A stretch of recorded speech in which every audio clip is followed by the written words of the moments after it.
Disclaimer. These stories will contain graphic depictions of horror elements, including, but not limited to, gore, graphic depictions of violence, body horror, murder, just all the horror. So please exercise caution when listening. Good evening. Welcome to Sniper's Creepy Crypt, the spookiest place in the here and there, the place between where you're coming from and where you might never leave. I am Sniper Shadow, and I am here in this our month of the horror and macabre to bring you tales of the utmost terrifying. These tales are not my own. I simply overhear them from passers-by. Sniper's Creepy Crypt is open for 31 days and 31 days only, before it disappears for another year. So join us for some horror from the depths of the hell dimensions. To many, sleep is just something that comes and goes. A part of life so ingrained and natural it just fades into the background, never noticed, never missed. For those who can't find it, however, it's something almost like a wound, an absence of something inside of you, a hole that gnaws until the discomfort fades into the back of your mind. Whichever extreme you sweep to, the point is that sleep, or lack of it, still remains behind our eyes, deep in the mind, always present, but never closely examined. You don't stop your work day to ponder exactly how it is you breathe, do you? I'd hope not. You might be crazy or bored, but the fact that you're alive means you breathe. Isn't that creepy, how your body works without your consent like that? That may seem a bit paranoid of me, distrusting something like your own body, but believe me, my own paranoia once went much, much deeper than this. There are things close to home, deeper and much more sadistic and powerful. At least when your body fails you or rebels in its slow-moving but terrible fashion, there are signs. A lump under the arm, a bloody splatter in your hand when you sneeze. It's hard to miss something like your heart twisting in your chest. But what happens when the signs are clear to everyone except for you? What if the fact you're broken makes it impossible to see what's wrong with you? When your mind wants to fuck with you, it's indefinitely more dangerous than some tumor. I may be getting a bit jumbled here, I apologize. Let me go back a bit and explain how it used to be, before I needed to write my thoughts down to keep them from twisting. A year ago, I had been diagnosed with a rather severe case of insomnia. I don't mean I just found it hard to get to sleep. I could go for days at a time without so much as nodding off. When I did sleep, it was a short affair, and oddly, I remember nothing prior to, during, or after the 4 or so hour escape from wakefulness. Well, that's not true. I do remember flashes of images, brief sensations, all tiny pieces that didn't add up to anything when put together, and even less when telling their own. It was like a scene in my memory had been simply torn away, and the motion had rendered the edges ragged and leaving the most inconsequential scapes of half-thought and beginnings of feelings. The minute I was riding my bike home from the store, the next I was shaving and it was dark. My unpacking of groceries, getting settled in bed and waking up and showering were all missing. I don't have a bad memory. It's not photogenic. But it's certainly not normal for me to lose hours out of my day. Finally, I saw a doctor after a lot of waiting and an even harder time of trying to make myself sound sane. A shrink finally gave me a curious shrug. Seems I'd stumped him. In his professional opinion, there was nothing wrong with me. Well, nothing that made sense, at least. There was no apparent reason for me to be randomly blacking out like this, but he noted cautiously there were signs of something else. Post-traumatic stress syndrome. He repeated for both of our sakes, and we were equally confused over this. PTSD sounded crazy, right? Nothing had happened to me that's kicked my brain into a closet, right? Maybe something could have happened while I was out, but that didn't explain how I got these blackouts in the first place. Almost as confusing, I seemed in good health. Apparently, I was some kind of mutant who didn't require sleep to stay on my feet. Shrink didn't believe me when I told him I'd been awake 113 hours. If he hadn't have noticed the surface symptoms of PTSD, I'm sure he would not have taken me seriously. He assured me that I didn't have any kind of traumatic disorder, and that it must be something else. Impossible to tell like this. I needed to see a specialist to get answers, and so I was scheduled to see someone else. In the meantime, he advised me to keep a diary of my sleeping patterns, and wrote me a prescription for some heavy-duty sleeping pills. And that's how it started, innocently enough. I was relieved that answers were coming slowly, but then something strange happened. On my way to the chemist, I was about to cross the threshold when something suddenly kept my feet in place. You know that sensation when you realize there's a massive drop in front of you, and you're about to blindly step off into empty air? It was like that. The aisles of the store extended a moment, and my mind locked with a sudden caution. By the time I had noticed the employee speaking to me, the prescription had been crushed in my shaking, sweaty hand, and I had been staring into the store like I had just seen something terrible. I shook the cobwebs from my mind and smiled at the woman, now feeling thoroughly embarrassed. She mercifully brushed off the incident and walked me to the counter. Can't really describe what I was feeling as I paid for the bottle of pills. Something was telling me to leave, and whatever it was, it waited outside the store for me. I didn't want to look back at the tugging, nagging presence, not after my display in the front of this clerk. But I felt like its eyes were on my back. And I was worried. But I turned around and left, and there was nothing there. What was I expecting to see? I laughed and brushed it off. I just needed some sleep. Maybe tonight I'd finally get it. I was being stupid. Taking the bottle from the wax paper bag on the escalator, I read the label. I couldn't shake the strange presence. Before I put the bag away in my backpack, I entertained for the briefest of seconds that someone was standing behind me, and I swore as I stepped off of the moving platform that they had just been reaching out to place their hand on my shoulder. I took my medications and recorded it in the diary. That first night, nothing happened, and my diary is steadily filled with what I had already been experiencing. I light dinner, take my meds, shower, read before bed for a few hours, finally give up and play some Skyrim until the sun rises, start on my housework, waste a day away with shopping, bills, maybe see a movie, avoiding caffeine and hitting the gym before finally heading home to repeat the process again. The first 8 days of my diary were the same as this. As I started penning down the words for day 9, the diary propped up in my comic book, I felt strangely relieved.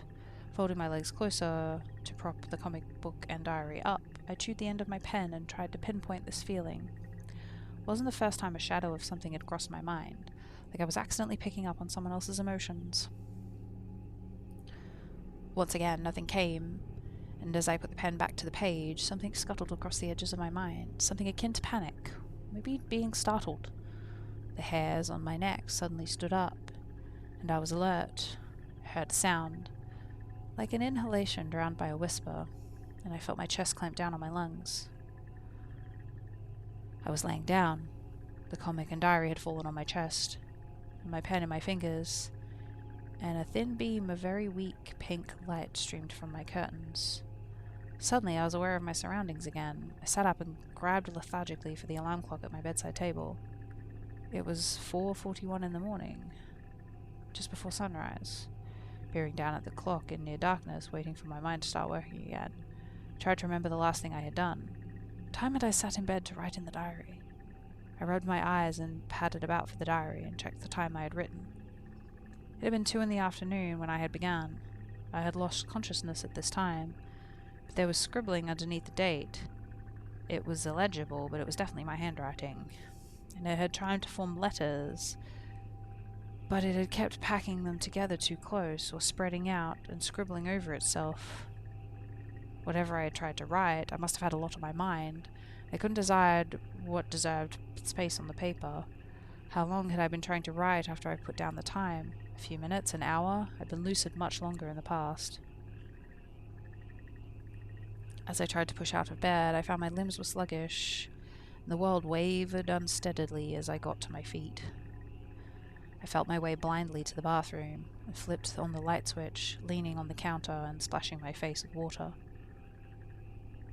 My eyes were blurry and my mouth was dry. As the light flickered on, the reflection in the mirror flashed into my vision like a lens flare. My eyes adjusted and the picture faded away. An image of someone in the bathroom door I barely remembered, leaving my very tired image slumped over the sink. What the hell just happened? The next 7 days had gone much like the first 8, and it seemed my sudden bout of hibernation had only been a fluke. For some reason, I felt grateful for this. My energy slowly returned, and I felt that same phantom presence return, with a curious mix of half emotions. It was the same caution from the storefront, but just after my sleep. It had been frantic, impotent, like it was frightened and worried, but could do nothing. As the days went by, and I still could not sleep, it relaxed, slowly, and began to hope. I had stopped pretending that this presence didn't exist, and I had started adding her to the diary. I don't know why, but I saw it as a woman. Maybe it was crazy of me to personify a voice in my head, but she wasn't a voice really. Did that make it less insane? I couldn't tell. She was starting to grow relieved, and with it, I too felt better. Whatever it was that had worried her, it was passing, and I felt lighter. I now had accepted her existence, if only a part of my mind. I tried to remain as detached as I could. Every night I read over my diary before entering a new page, trying to understand why she existed, and what part of me she was an outlet for. To me, this was like isolating a sore, understanding what it was and keeping from spreading as I learned as much as I could. She must have approved of my approach, since whenever I thought like this, she crooned approvingly in my mind, like she was proud of me. On day 7, I started to realize she was guilty for being here, making me question my insanity, and I felt like I owed her my patience. And then it came again. This time I had been on my computer watching Animal Cops when she fell silent. I know that's difficult to imagine, since she can't speak, but I immediately felt her absence. Sitting up, I felt her claw back into my mind, and she was quickly torn from me. I barely had time to process the screeched mental warning when I saw a shadow moving to my left, and then I was on the floor. 15 hours had passed this time, and it was 2 in the morning. I had spent the entire time on my side, my computer chair toppled, mouse and keyboard scattered. I must have tried to get up and collapsed, falling asleep. My limbs were stiff, sore, and weak, and I had not slept well, it seemed, tossing and turning on the hard ground. I remembered my dream. That had never happened before. It was hazy and distorted, like it had been partially torn out of me and then stuffed back in. But I had one clear, vivid memory standing over myself, and I lay on the floor, breathing slowly, just short of seething through my teeth. No, I thought, that wasn't me. I was down here on the floor. That didn't make sense, but I could see it. I could remember it, even if it didn't amount to anything coherent. My computer screen was the only light, and my screensaver was a dark one, so occasional grey light was cast over the lounge room. I was disorientated and tried to pull myself to my feet, having to brace against the couch to not fall over. Why was I panting? I had just been sleeping. I had no excuse being tired. No, this made no sense. Something felt wrong. Where was she? That was the strongest thought I had mustered at the time. Where was she? I know, crazy, but things became clearer as I recognized this. Suddenly I thought, knew that I wasn't alone. Looking around, I tried to peer into the darkness, and inched my way across the room, bumping a coffee table, keeping my eyes on the empty middle of the room as I patted the wall for the light switch. The first flash of light imprinted the empty lounge room, but the second showed a shape, too quick for me to see, and then the light came on. The vision burned into my eyes had been in front of the dark glass sliding door that looked out on my pitch-black balcony. If someone had been standing out there, or even inside, there would be no way to see them. Not when they were as black as ink. Wait, black as ink? Why did I think that? Just as this thought flitted across my mind, I felt a cold, heavy weight pass over me, and I swore I could hear an exhalation of breath just on my neck. It was as if whatever it was had to imagine, confirming my fear, that indicating yes, I had seen it, and I was right. It was there, just too dark to see. I flipped on all the lights, switched on the TV, the radio, the kettle, and started up the washing machine. I needed the noise. There could be no shadows and no silence. I don't know what compelled me at the time, but all I can think of was warding off this presence. Whatever he was, I knew that now she was the one that was warning me about it. It all made sense now. I held the pills against the glass door and curled up in the corner of my kitchen, hoarding a box of candles and 4 torches, 2 of which weren't working or had near-dead batteries. I just grabbed whatever I could find, including my butcher's knife. Backed into a corner like this, I could see everything in the room, but it was of little comfort. I just watched the sliding door, black upon black, the figure standing beyond the glass, silent and unmoving. After an hour like this, wide-eyed and panting, I began to calm down, and then extended my senses. I could not feel him. I know it sounds silly, extending my senses like I'm Harry Dresden or something, but you need to understand that at the time I was not thinking clearly. These figments of my mind were as real to me as anything, and the looping, scatterdash logic had been clear at the time. It was only after my heart stopped pounding and I began to ache from the cramped space that I began to detach once again, survey my situation, much like I had the imaginary woman. Clinically, like all of this was happening to a character in a story, or to a friend or relative that I admired. I pictured my brother, who I had always liked. My brother looked insane, and if he did, so do I. I told myself that these 2 figures did not exist, and I compacted this thought into something solid, driving it to the front of my mind like a roadblock, and stood up. I walked over to where I had thrown the pills, and with my newfound determination I looked down from the dark glass. I bent to gather the pills and return them to the bottle, and then stood and stared into the dark balcony.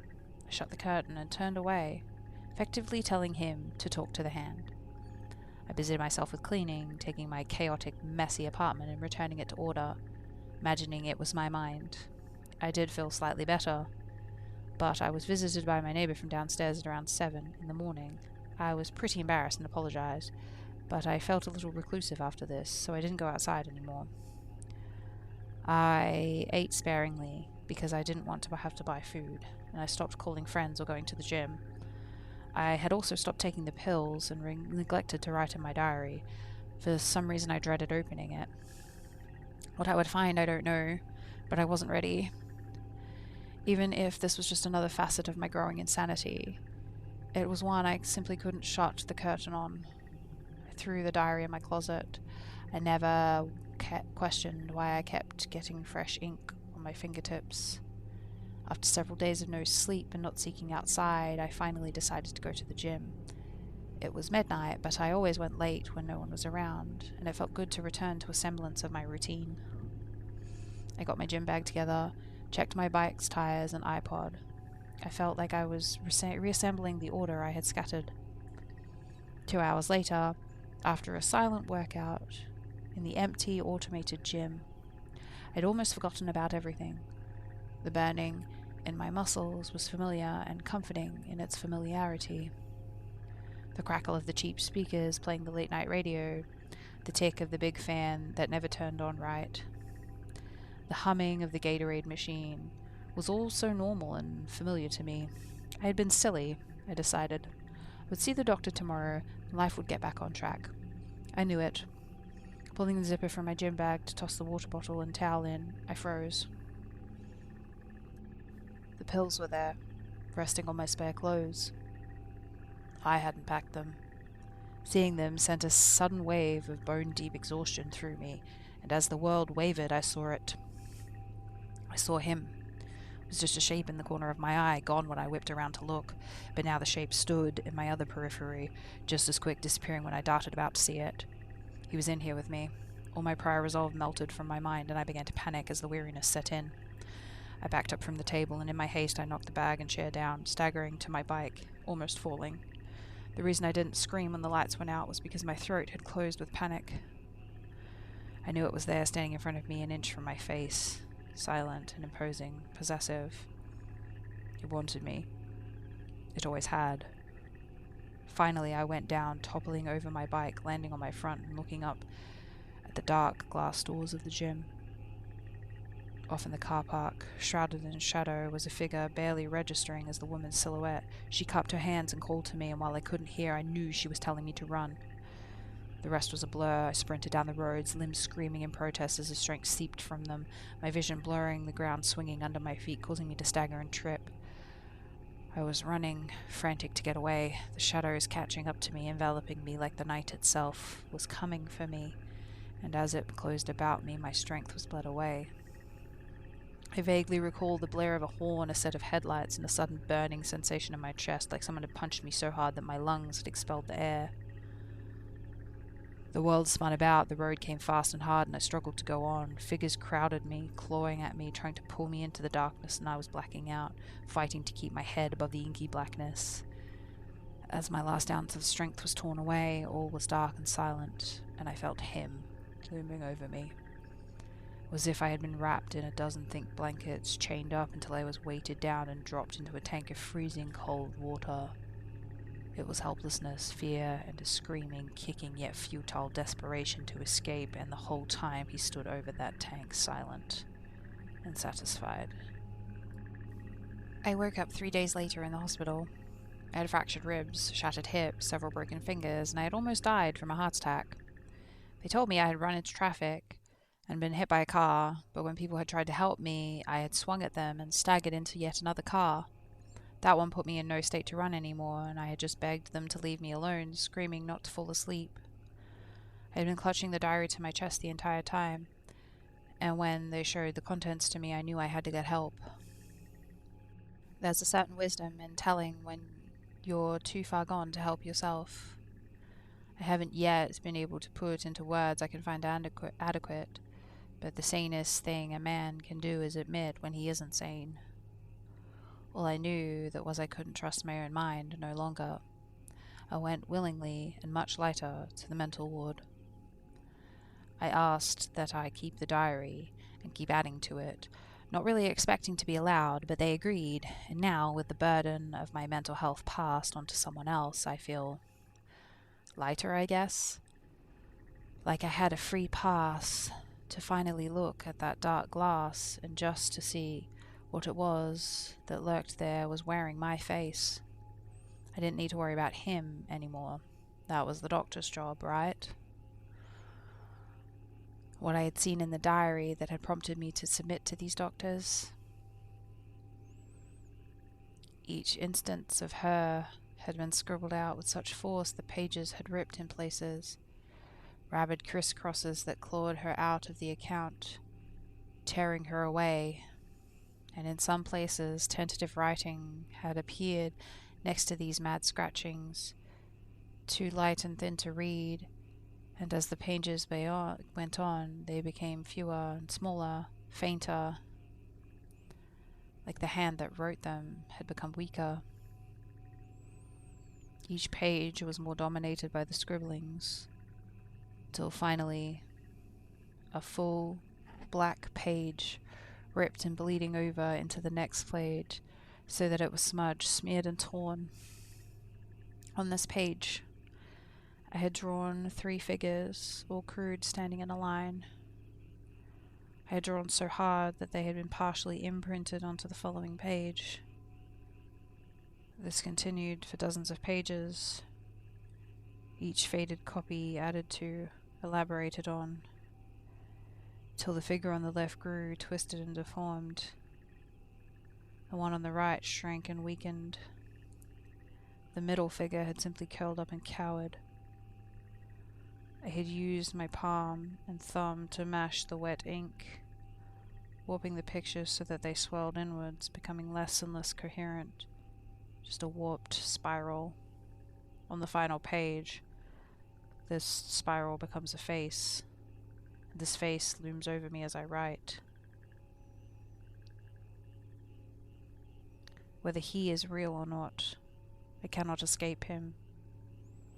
I don't know if anyone can help me. He watches these words form on the pages, and he approves. I'm glad he likes it. Maybe he'll let me wake up if I please him. He wants me to tell you that I might not, though. He says you can't help me. The nurse is coming with my pills. Please don't let me sleep long. Please let me wake up, Doctor. That concludes our tale for today. Return tomorrow for another horror-filled experience. Wherever you come from and wherever you're going, thank you for spending some time here with us at Sniper's Creepy Crypt. Remember, traveler, eyes ahead, don't look back. Until next time, good night and good luck.